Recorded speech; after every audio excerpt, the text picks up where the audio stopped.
অসংখ্য গণিত দস্ত শুকর আদায় করি যে আল্লাহ সুবহানাহু ওয়া তাআলা আমাদেরকে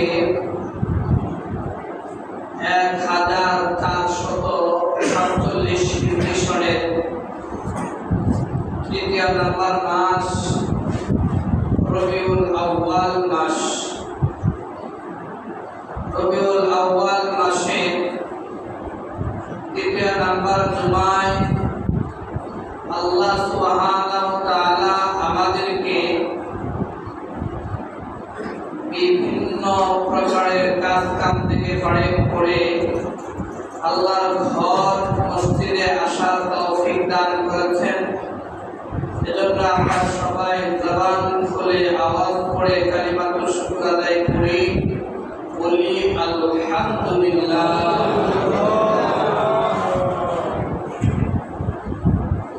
মুহতারাম হাজিরিন, আমরা আলোচনা শুনছি আল্লাহর রাসূল সাল্লাল্লাহু আলাইহি ওয়াসাল্লাম এর সিরাত থেকে একটি অংশ হলো মিলাদুন নবী। মিলাদুন নবী এর আলোচনা সহজে বোঝানোর জন্য বুঝবার জন্য এই আলোচনাকে 5টি প্রকার করেছি। 1 নম্বর প্রকার, 2 নম্বর প্রকার এর আলোচনা কত জুমাগুলোতে শুনেছি। আল্লাহ সুবহানাহু ওয়া তাআলা যদি আমাদেরকে তৌফিক দান করেন, আজকে আরো 3 প্রকারের আলোচনা শুনবো ইনশাআল্লাহ। 3 নম্বর প্রকার হচ্ছে ঈদে মিলাদুন নবী এর ইতিহাস। 4 নম্বর প্রকার হচ্ছে জশ্নে জুলুসে ঈদে মিলাদুন নবী এর ইতিহাস। 5 নম্বর প্রকার হচ্ছে আশিকে রাসূল কাকে বলে। এখন আসুন আমরা 3 নম্বর প্রকার থেকে আলোচনা শুনি।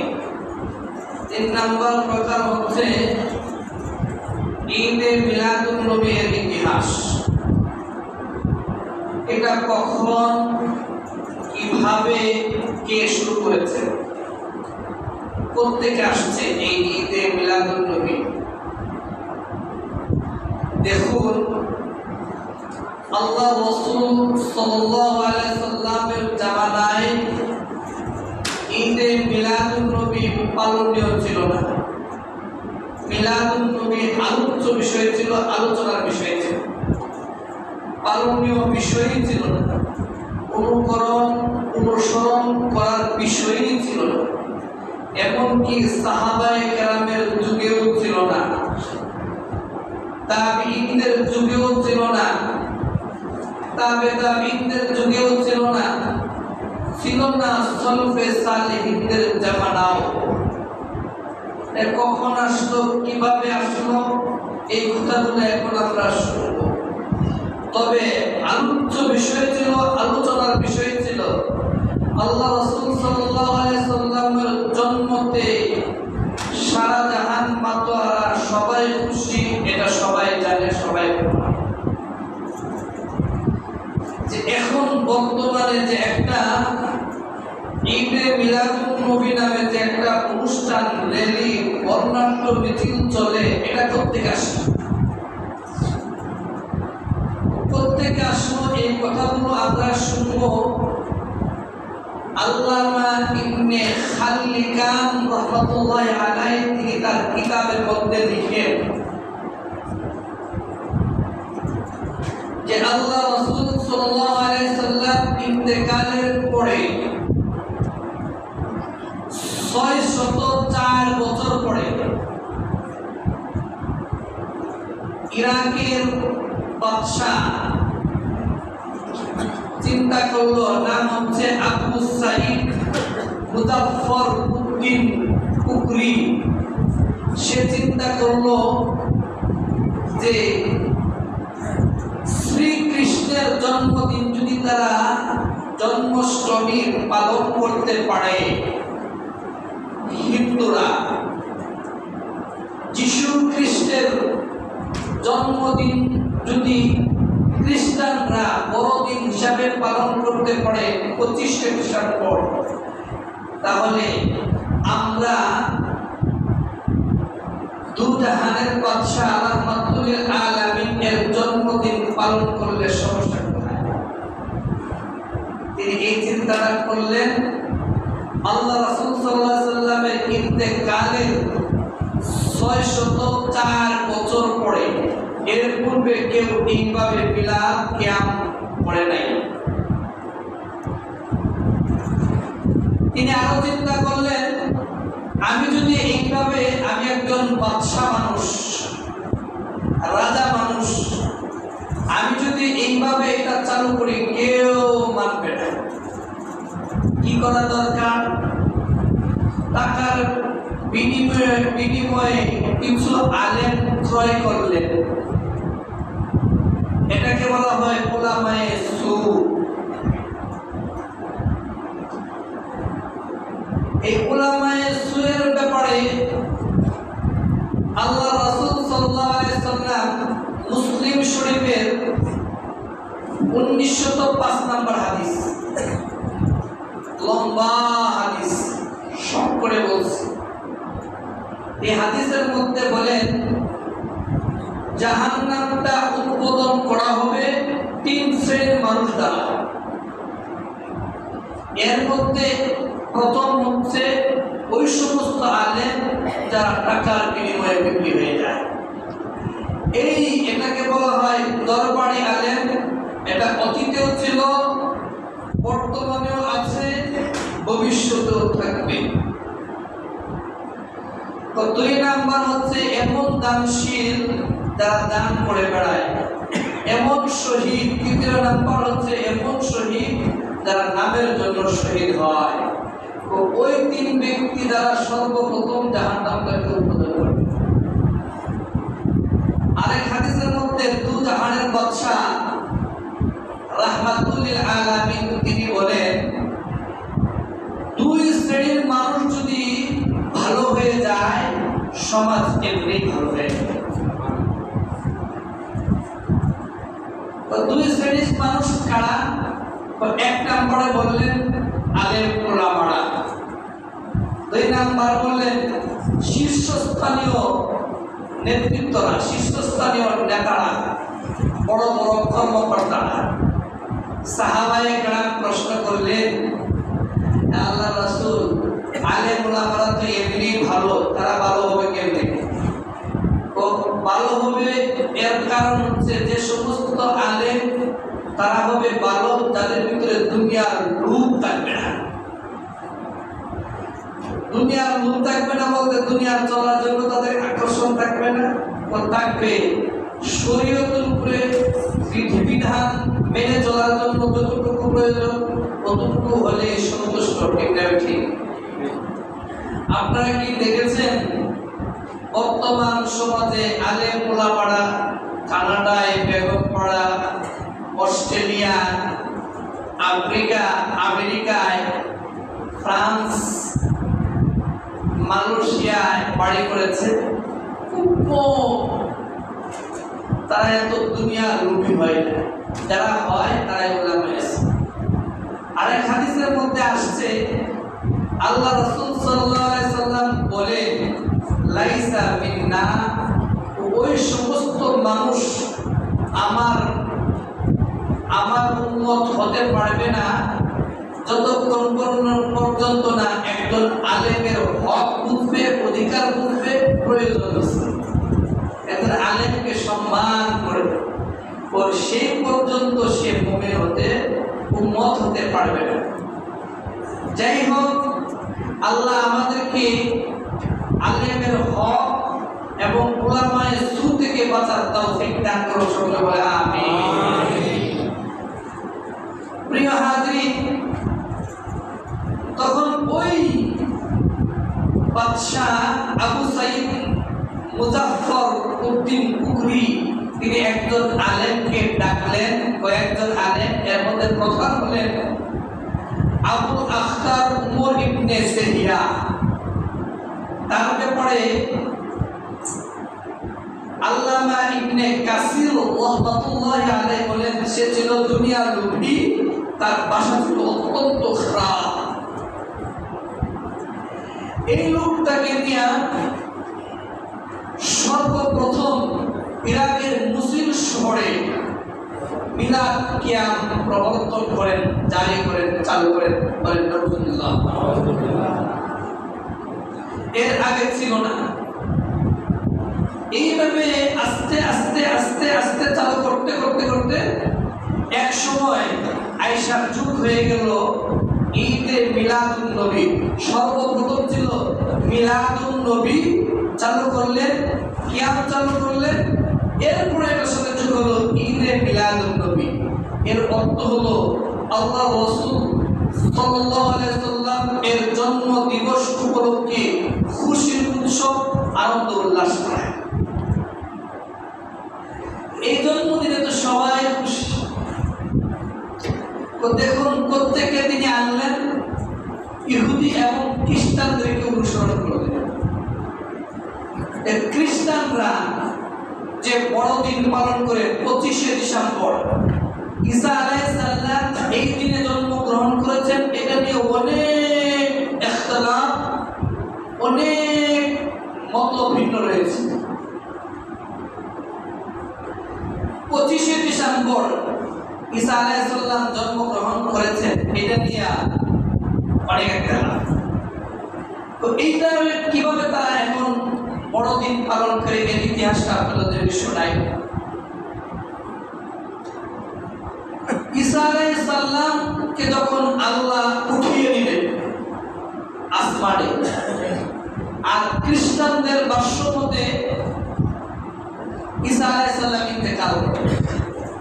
আমাদের বিশ্বাস, মুসলমানদের বিশ্বাস, মুসলমানদের আকীদা হলো আল্লাহ সুবহানাহু ওয়া তাআলা ঈসা আলাইহিস সালামকে উঠিয়ে নিলেন। উঠিয়ে নেওয়ার পরে 300 বছর পর্যন্ত এই বড়দিন পালন করেন নাই।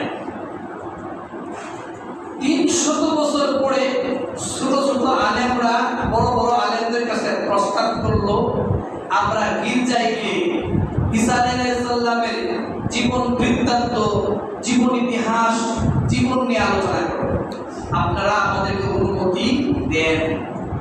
বড় বড় আলেমরা তীব্র বাধা দিল, না এটা হবে না।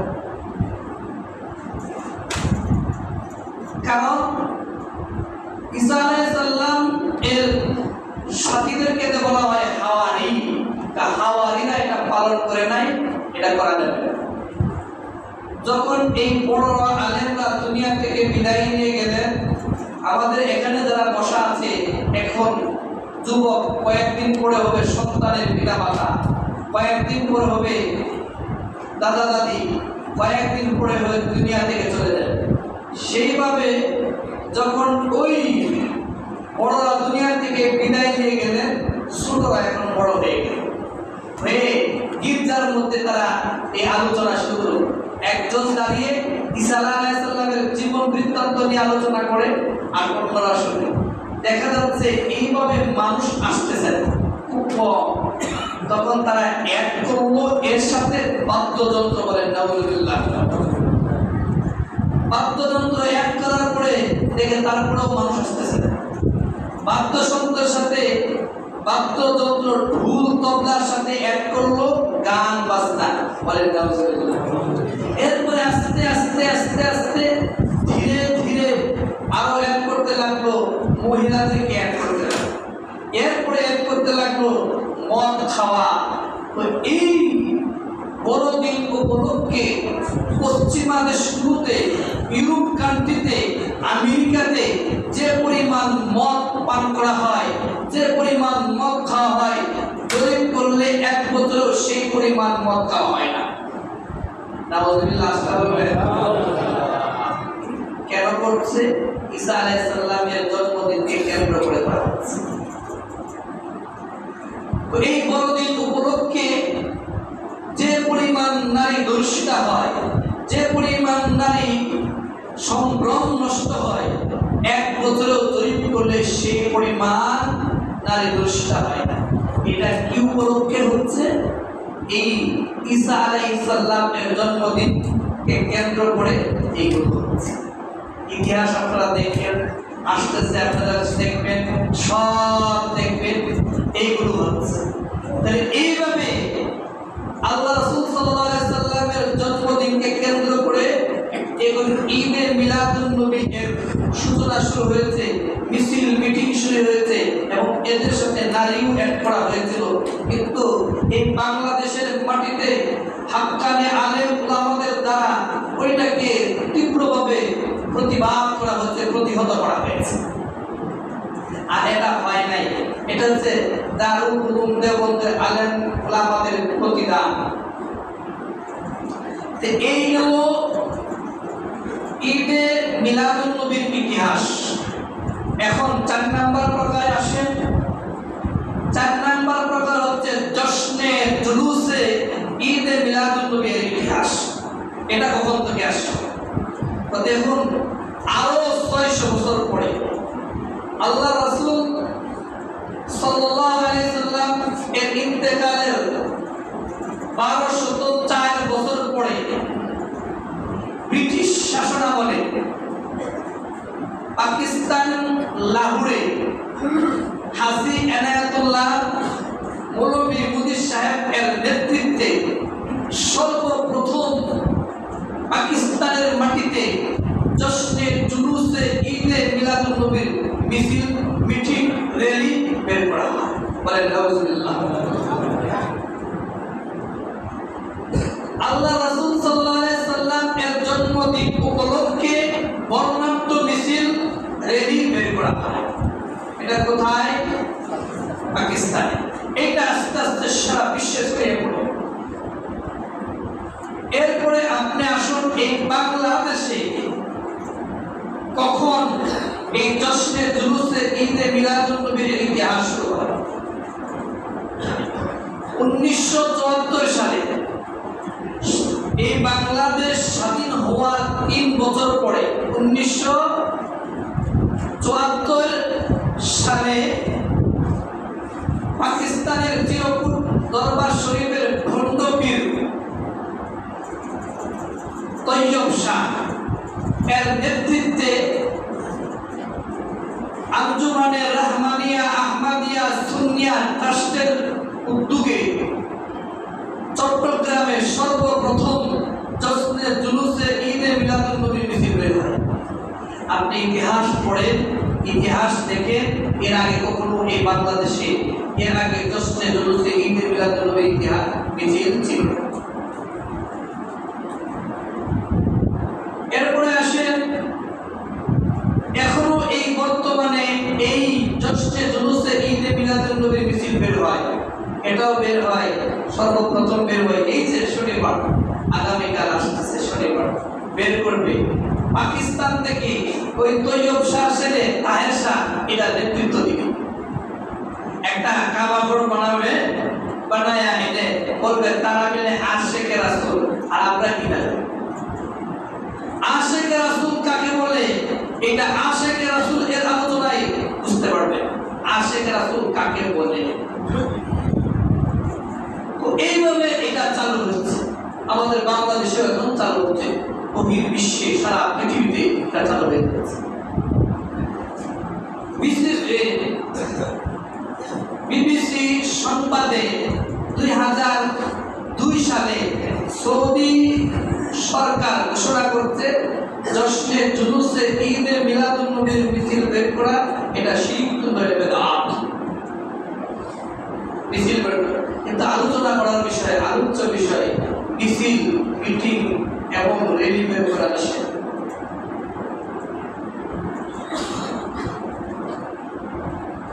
2009 সালে দৈনিক ইত্তেফাকে আসছে আফ্রিকা মহাদেশে অবস্থিত মালাউতে জশ্নে জুলুসে ঈদে মিলাদুন নবীর মিছিল বের হয়। আর এই মিছিলের মধ্যে মুসলমান, খ্রিস্টান, হিন্দুরা সবাই এই মিছিল আছে। এটা তারা কি এই আল্লাহ রাসূলকে মানে মিছিল আসতে হলো বোঝা যাচ্ছে ডাল মে কুছ কালা है, ঠিক না বেশি? লেবাননে 2013 সালে লেবাননে এই জশ্নে জুলুসে ঈদে মিলাদুন নবীর মিছিল বের করা হয়। এই মিছিলের মধ্যে প্রথমেই নারীদেরকে দেওয়া হয়। এই কথাগুলো আসছে দৈনিক যুগান্তর 2013 সালের পত্রিকায়। লেবাননে এই জশ্নে জুলুসে ঈদে মিলাদুন নবীর এর মিছিলের মধ্যে প্রথম দিকে তাদের মহিলাদেরকে দেওয়া হয়, এরপরে তারা পিছনে, এরপরে খ্রিস্টান, এরপরে হিন্দুরা এইভাবে মিছিল মিটিং করছে। এটা জশ্নে জুলুসে ঈদে মিলাদুন নবীর মিছিল এইভাবে পালন করা হচ্ছে। তো এই বাংলাদেশে এটা হওয়া এবং হচ্ছে না একমাত্র আলেম উলামাদের কারণে, হাক্কানি আলেম উলামাদের কারণে। তাহলে এই বাংলাদেশেও হয়ে যাবে এবং তারা দেখবেন একদল লোক মিছিল করব, মিটিং করব, সুন্নতের বালাই নাই মুখের মধ্যে, কিন্তু মিছিল মিটিং গিয়া জিলাপি, খিচুড়ি এবং বিভিন্ন রকমের খাবার আইটেম দেখো তারা মিলে আসে গেছে। এইগুলো জশ্নে জুলুসে ঈদে মিলাদুন নবীর ইতিহাস। 5 নাম্বার প্রকার আসে। 5 নাম্বার প্রকার হচ্ছে আশিকে রাসূল কাকে বলে। আশিকে রাসূল কাকে বলে? প্রকৃত আশিকে রাসূল ছিলেন সাহাবায়ে কেরাম। দ্বিতীয় নাম্বার প্রকার হচ্ছে এই আশিক রাসূলকে দুইটা ভাগ করছে। আমরা সাহাবায়ে কেরাম কেমন আশিক ছিলেন, আর আমাদের মধ্যে আশিক থাকবে কয়টা গুণ থাকলে, 4টা গুণ থাকলে আমরা আশিক হতে পারবো। আর আশিক প্রকৃত আশিক না। এই আশিকের মধ্যে ত্রুটি আছে, বিচ্যুতি আছে, এটাকে আমরা পূরণ করতে হবে। প্রকৃত আশিকে রাসূল হচ্ছে সাহাবায়ে কেরাম। কেমন? তো এই কথাগুলো বুখারী শরীফের 2731 নম্বর হাদিস, 2732 নম্বর হাদিস, অনেক লম্বা হাদিস। এই হাদিসের একটা অংশ আমি বলেছি। হুদায়বিয়ার সন্ধির সময় কাফেরদের পক্ষ থেকে, মক্কার পুত্তলিকদের পক্ষ থেকে কুরআ ইবনে মাসউদ সাকাফি আল্লাহ রাসূলের কাছে গেলেন পরামর্শে, চুক্তি করবে, হুদায়বিয়ার সন্ধি করবে। সন্ধি করার সময় তিনি কথা বললেন। কথা বলার সময় বললেন, আপনি যে এই আপনার বাপদাদাদের উপর আক্রমণ করতে চান, এই ধর্মকে ধ্বংস করতে চান, আপনার আশেপাশে যারা আছে তারা তো আপনাকে ছেড়ে চলে যাবে। আবু বকর রাদিয়াল্লাহু তাআলা হুঙ্কার দিয়ে বললেন একদম চুপ, আরেকটা কথা বলবা না। যদি তুমি আরেকটা কথা বলো তোমার শিরটা এখানে আস্থা যাবে না, মাথা থেকে নামায়। সুবহানাল্লাহ। তখন আরেকবার কথা বলছে কুরআ ইবনে মাসউদ সাকাফি রাদিয়াল্লাহু তাআলা, তখন মুসলমান হন নাই, তিনি আল্লাহ রাসূলের সাথে কথা বলছেন। কথা বলার সময় বারবার হাত এই আল্লাহ রাসূল সাল্লাল্লাহু আলাইহি ওয়াসাল্লামের দাড়ির মধ্যে ধরে দাড়ির কাছে যায়। তখন মুগীরা ইবনে শুবা আল্লাহ রাসূল সাল্লাল্লাহু আলাইহি ওয়াসাল্লামের কাছে মাথার কাছে ছিলেন আর বললেন, হে উরওয়া, তোমার হাত যদি আর একবার আল্লাহ রাসূল সাল্লাল্লাহু আলাইহি ওয়াসাল্লামের দাড়ি স্পর্শ করে, তোমার হাতটা আমি জমিনে নামিয়ে দেব। সুবহানাল্লাহ। আস্তে বলুন সুবহানাল্লাহ। তোমার হাতটা আর এই তোমার শরীরের সাথে থাকবে না, আমি এই তলোয়ারের আঘাতে তোমার হাতটাকে শরীর থেকে আলাদা করে দেব। ঠিক তেমনিভাবেও আমরা বলে দিতে চাই, আমরা ওই কাফের মুশরিকদেরকে এবং নাস্তিকদেরকে বলে দিতে চাই, বাংলাদেশের জমিনে, বাংলাদেশের মাটিতে আল্লাহ রাসূল সাল্লাল্লাহু আলাইহি ওয়াসাল্লামের সামনে কেউ কথা বললে তার এই বাংলাদেশের জমিনে জায়গা হবে না, হবে মাটির নিচে। ঠিক না ঠিক? এই মুগীরা ইবনে শুবা এটা হচ্ছে আশিকে রাসূল। আল্লাহ রাসূল সাল্লাল্লাহু আলাইহি ওয়াসাল্লামের শানে কথা বলে, আর তোমার ইশক তখন কোথায় থাকে? আল্লাহ রাসূল সাল্লাল্লাহু আলাইহি ওয়াসাল্লামের শানে, আল্লাহ রাসূল সাল্লাল্লাহু আলাইহি ওয়াসাল্লামের পরিবার নিয়ে কথা বলে, তোমার ইশক কোথায় থাকে? 12 রবিউল আউয়াল আইলে খিচুড়ি আর জিলাপি খাওয়ার জন্য পাগল হয়ে যাবে, তখন এসকে বাইরে যায়। আল্লাহ রাসূল সাল্লাল্লাহু আলাইহি সাল্লামকে কটূক্তি করা হয়, আল্লাহ রাসূল সাল্লাল্লাহু আলাইহি সাল্লামকে ব্যঙ্গ করা হয়, বিদ্রূপ করা হয়, তোমার এসক তখন জাগে না। এটা যে ভণ্ডামি এসে, শয়তানি এসে, ঠিক না ঠিক?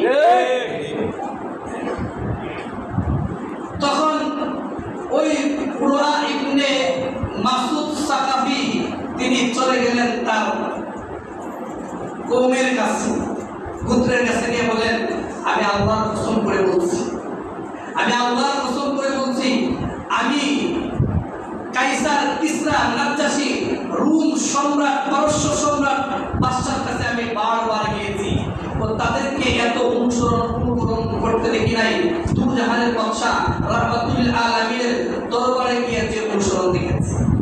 কি অনুসরণ দেখেছি তোমরা শুনো। আল্লাহ রাসূল সাল্লাল্লাহু আলাইহি ওয়াসাল্লাম যখন থুতু নিক্ষেপ করে, ওই থুতু জমিনে পড়তে দেয় না, তার হাতে নেয়া শরীরের মধ্যে এবং মুখের মধ্যে বাকি বলে সুবহানাল্লাহ। এটা আমার বানানো কথা না, বুখারী শরীফের 2731 নম্বর হাদিস, 2732 নম্বর হাদিস, অনেক লম্বা হাদিস, এটার একটা অংশ আছে। আমি আরো দেখেছি, আমি আল্লাহর কসম করে বলি, যখন আবু জাহল বাদশা রাহমাতুল আলামিন সাইয়্যিদুল মুরসালিন ওযু করেন, ওই ওযুর পানি জমিনে পড়তে দেয় না, তার হাতের মধ্যে নিয়ে পানি পান করে দেয়। যখন আল্লাহ রাসূল সাল্লাল্লাহু আলাইহি ওয়াসাল্লাম কোনো কথা বলেন, তখন তার চুপ এমন বোঝা যায় যে এখানে মানুষই নাই, এমন ভাবে তারা কথা বলছে। এটাকে বলা হয় আশিক রাসূল। আর এই কথাটাই আল্লাহ রাসূল সাল্লাল্লাহু আলাইহি ওয়াসাল্লাম বুখারী শরীফের 15 নম্বর হাদিসের মধ্যে বলেছেন, লা ইউমিনু আহাদুকুম হাত্তা আকুনা হাব্বা ইলাইহি বিওয়ালিদিহি ওয়া ওয়ালাদিহি ওয়ান নাসি আজমাইন। তুমি প্রকৃত এবং খাঁটি মুমিন হতে পারবে না যতক্ষণ পর্যন্ত না আমি তোমার কাছে অধিক প্রিয় হব, তোমার জানের চেয়েও, তোমার সন্তানদের চেয়েও, তোমার পিতামাতার চেয়েও, পৃথিবীর সকল মানুষের চেয়েও আমি যখন তোমার কাছে খাঁটি প্রিয় না হব, ততক্ষণ পর্যন্ত তুমি খাঁটি মুমিন দাবি করতে পারবে না। কারণ আমি আরো দেখেছি, আল্লাহ রাসূল সাল্লাল্লাহু আলাইহি সাল্লাম যখন তিনি নির্দেশ করেন, কোনো কথা বলেন, তখন সাহাবায়ে কেরাম পাঁচ পাখির মতো জাপ দিয়ে পড়েন এই হুকুম পালন করার জন্য। অতএব আল্লাহ রাসূল যা বলেছেন তোমরা এই চুক্তিটা মেনে নাও। এটাকে বলা হয় আশিক রাসূল।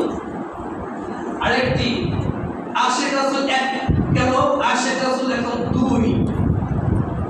আব্দুল্লাহ ইবনে জুবাইর রাদিয়াল্লাহু তাআলা আনহু, আল্লাহ রাসূল সাল্লাল্লাহু আলাইহি সাল্লামের দূষিত রক্ত তিনি তাকে দিলেন, দেওয়ার বললেন তুমি এটা মাটির মধ্যে দাফন করে দাও। আব্দুল্লাহ ইবনে জুবাইর রাদিয়াল্লাহু তাআলা কি করলেন, তো আগালে গিয়া এই দূষিত রক্ত পান করে দিলেন। সুবহানাল্লাহ। আল্লাহ রাসূল সাল্লাল্লাহু আলাইহি সাল্লাম বুঝতে পারলেন এটা তো রাহমাতুল আলামিন, বললেন আব্দুল্লাহ ইবনে জুবাইর আমার রক্ত কি দাফন করেছো? আল্লাহ রাসূল দাফন করেছে আমার পেটের মধ্যে। আল্লাহ রাসূল বলেন লান তামাসসাকুন নার, যার শরীরে আমার রক্ত তার জন্য জাহান্নাম হারাম। সুবহানাল্লাহ। আশিক রাসূলের 2 নম্বর উদাহরণ, 3 নম্বর উদাহরণ হুদাইবিয়া উহুদ যুদ্ধে আমরা জানি 70 থেকে 80 জন সাহাবা শহীদ হয়েছিল। ওই যুদ্ধে কাফেররা চতুর্দিক থেকে তীর নিক্ষেপ করছে। আল্লাহ রাসূল সাল্লাল্লাহু আলাইহি সাল্লাম এর শিরস্থানে দুটি লোহার কড়া চেহারার মধ্যে, চেহারা মুবারকে ঢুকে পড়েছে। এটা কে খুলবে? আবু বকর রাদিয়াল্লাহু তাআলা দৌড়ে আসছে, আবু উবাইদা ইবনুল জাররাহ রাদিয়াল্লাহু তাআলা দৌড়ে আসছে। আসলে আবু বকর এই সবটা আমাকে করতে দেন, ওই দুইটা লোহার কড়া আমি করব। তিনি দাঁত দিয়ে কামড় দিলেন, এবং জোরে কামড় দিলেন, একটা দাঁত তার পড়ে গেছে। এরপরে তিনি এই ভাঙ্গা দাঁত দিয়ে আবার তিনি আরেকটা কামড় দিলেন, আরেকটা লোহার কড়া খোলার জন্য। তিনি এটাও জোরে টান দিলেন, টান দেওয়ার পরে আরেকটা দাঁত ভেঙে গেছে।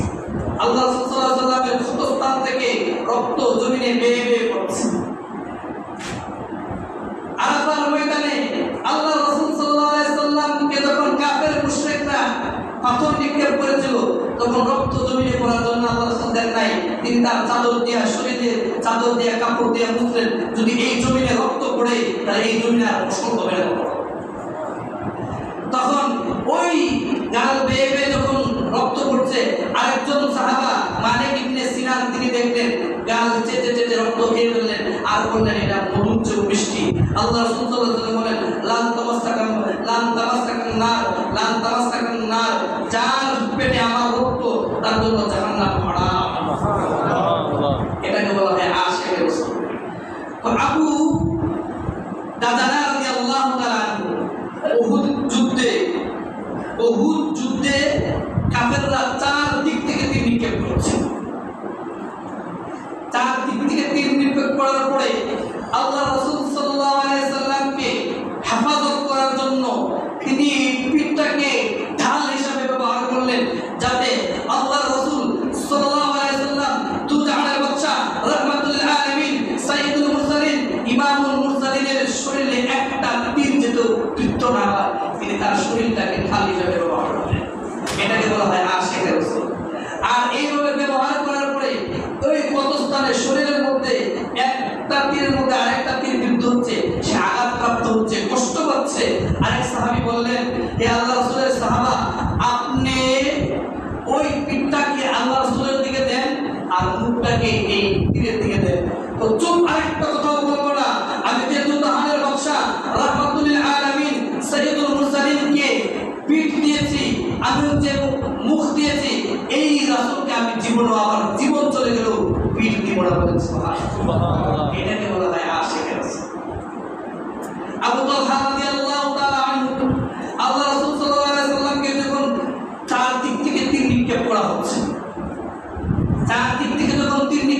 হচ্ছে, তো উপর দিয়ে কে ডান হিসাবে ব্যবহার করবে, তিনি ডান হাতটা ধরে দিলেন। আর এই ডান হাতের মধ্যে 70 থেকে 80টা তীর বিদ্ধ হয়েছিল, তার হাতটা প্যারালাইসিস হয়ে গেছে। আল্লাহ রাসূল সাল্লাল্লাহু আলাইহি সাল্লামের কাছে তিনি কখনো বলেন নাই, কারণ বললে তিনি স্পর্শ করলেই এটা সুস্থ হয়ে যাবে। এক সাহাবী আল্লাহ রাসূল সাল্লাল্লাহু আলাইহি সাল্লামের কাছে আসছে, হে আল্লাহ রাসূল, আমার এই চোখের মধ্যে তীর লেগে চোখটা বের হয়ে গেছে, চোখটা ধরে। কারে তুমি চোখ ধরার দরকার, তুমি এইভাবে করবে, আমি অন্ধ চোখ নিয়ে জান্নাতে যাব না, আমি পালা চোখ নিয়ে জান্নাতে যাব। আল্লাহ রাসূল সাল্লাল্লাহু আলাইহি ওয়াসাল্লাম হাতে নিয়ে লাগিয়ে দিলেন, আগের চেয়ে দিব্যি দেখতে পায় বলে সুবহানাল্লাহ। এটাকে আশিকের রাসূল। তো এইটা তার শরীরের মধ্যে বিন্দু পরিমাণ তীর নিক্ষেপ হবে এটা চাই নাই, এটাকে বলে আশিকের রাসূল। আর আমাদের সামনে দিবালোকে প্রকাশ্যে আল্লাহ রাসূল সাল্লাল্লাহু আলাইহি ওয়াসাল্লামকে কটূক্তি করে, আর আমাদের এসে জানে না, ঠিক না ঠিক। তো শুনেন, আবু বকর রাদিয়াল্লাহু তাআলা আনহু ওই হাদিসটা আসছে বুখারী শরীফের 4663 নাম্বার হাদিস। আমি হিজরত করে আল্লাহ রাসূল সাল্লাল্লাহু আলাইহি সাল্লামের সাথে সাওর পর্বতে ছিলাম। তখন তাকার পরে আমি আল্লাহ রাসূলকে বলছি, আল্লাহ রাসূল, এই যে কাফের মুশরিকরা আমাদেরকে ঘেরাও করে বলছে, তাদের পা দেখা যাচ্ছে, তারা যদি একটু মাথা নুয়ে দেখি তো আমাদেরকে দেখে। আল্লাহ রাসূল সাল্লাল্লাহু আলাইহি সাল্লাম বললেন, কি বললেন এই কথাটা? আল্লাহ সুবহানাহু ওয়া তাআলা সূরা তাওবা 40 নম্বর আয়াতে বলেন, লা তাহজিন ইন্নাল্লাহা মা'ানা, আমরা দুজন না, আমাদের সাথে আল্লাহ আছে। সুবহানাল্লাহ। তিনি চিত্রগুলো বন্ধ করে দিলেন, একটা চিত্র তিনি বন্ধ করেন নাই, এখানে বিষাক্ত প্রাণী তাকে দংশন করলেন। এই চোখের পানি আল্লাহ সাল্লাল্লাহু আলাইহি সাল্লামের দরবারে আল্লাহ সাল্লাল্লাহু আলাইহি সাল্লামের শরীরে পড়লো, পড়ার পরে তিনি জাগ্রত হয়ে গেলেন। আর তিনি তার থুতু ওই বিষাক্ত যে কামড় দিয়েছে এখানে লাগিয়ে দিলেন, সুস্থ হয়ে গেল। সুবহানাল্লাহ। তা ওমর রাদিয়াল্লাহু তাআলা এই হাদিসটা আসছে 6000 বুখারী শরীফের 6632 নম্বর হাদিস। আল্লাহ রাসূল আব্দুল্লাহ ইবনে হিশাম রাদিয়াল্লাহু তাআলা তিনি বলেন, আল্লাহ রাসূল সাল্লাল্লাহু আলাইহি সাল্লামের সাথে আমরা ছিলাম, আর আল্লাহ রাসূল সাল্লাল্লাহু আলাইহি সাল্লাম ওমর রাদিয়াল্লাহু তাআলা হাত ধরা ছিলেন। তখন তিনি বললেন যে আল্লাহ রাসূল উমর রাদিয়াল্লাহু তাআলা বললেন, আল্লাহ রাসূলকে, আল্লাহ রাসূল, আমি আপনাকে অত্যন্ত ভালোবাসি, কিন্তু আমার জানটা ব্যতীত। আল্লাহ রাসূল বললেন, তুমি খাঁটি মুমিন হতে পারো নাই, তোমার জানের চেয়ে যখন আমাকে বেশি ভালোবাসবা তখন তুমি খাঁটি মুমিন হতে পারবে। তখন উমর রাদিয়াল্লাহু তাআলা বললেন, আমি আল্লাহর কসম করে বলছি, আমার জানের চেয়ে আপনাকে বেশি ভালোবাসি। আল্লাহ রাসূল বললেন, তুমি এখন খাঁটি মুমিন। সুবহানাল্লাহ। তো শুনেন, আরো 10টা ঘটনা এরকম ছিল। এখন একটা ঘটনা বলে শেষ করে দেব। আবু সুফিয়ান রাদিয়াল্লাহু তাআলা মুসলমান হন নাই, তার মেয়ে হচ্ছে উম্মে হাবিবা, আল্লাহ রাসূলের বিবি, আমাদের আম্মা জান। তখন কাফেররা চিন্তা করলো, আল্লাহ রাসূলের ঘরে যেহেতু আপনার মেয়ে আছে উম্মে হাবিবা, আপনি যান, আপনি গিয়া একটু, আপনি যেহেতু শুধু, আপনাকে একটু কথা বললে নমনীয় হবে এবং আপনাকে মানবে, এজন্য আপনি যান। মক্কার কাফেরদের পক্ষ থেকে আপনি যান। আবু সুফিয়ান তখন উম্মে হাবিবার ঘরে, আল্লাহ রাসূল সাল্লাল্লাহু আলাইহি ওয়াসাল্লামের ঘরে গেলেন। তখন মেয়ে কি কথা বলছিল বাবাকে, এই কথাটা স্বর্ণ করে লেখা যার মতো, বলে সুবহানাল্লাহ। বাবা, আপনি আমার বাবা হতে পারবেন, আপনি আমার বাবা হতে পারেন, কিন্তু এই দুজাহানের বাদশা রাহমাতুল লিল আলামিনের বিছানায় আপনি বসবেন না, কারণ আপনি নাফা, আপনি মুশরিক। এখানে বুঝবে ইমানদাররা, বলে সুবহানাল্লাহ।